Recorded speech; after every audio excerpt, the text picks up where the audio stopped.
Tania taro astronomy numerology specialist. বর্তমানে আপনার কর্মক্ষেত্রে কি হতে চলেছে চলুন রিডিংটা জেনে নিই। আচ্ছা, আপনার কিন্তু এইটা বেরিয়েছে, দেখতেই পাচ্ছেন, এই একটা কার্ড বেরিয়েছে, আরেকটা কার্ড নিয়ে নেব। এই দুটো কার্ড কিন্তু বর্তমানে আপনার বেরিয়েছে, চলুন রিডিংটা জেনে নিই। আচ্ছা,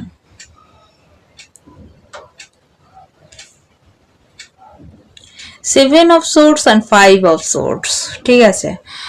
অর্থাৎ কেউ কিন্তু আপনাকে ঠকাবার চেষ্টা করছে, আমি দেখতে পাচ্ছি। কেউ কিন্তু আপনাকে ঠকাবার চেষ্টা করছে, আপনার আর পিছনে পিছনে কাজ করার চেষ্টা করছে, বা আপনার পিছনে কান ভাঙানোর চেষ্টা করছে, দেখতে পাচ্ছি। অ্যান্ড তার সাথেও এই কার্ডটা, ঠিক আছে। অর্থাৎ এটা একটা নো কার্ড বেরিয়েছে, অর্থাৎ আপনি চেষ্টা করছেন যে কোনো পরিস্থিতিতে জয়ী হতে, যে কোনো পরিস্থিতিতে জিততে, কিন্তু সেটা কিন্তু হচ্ছে না, কারণ আপনার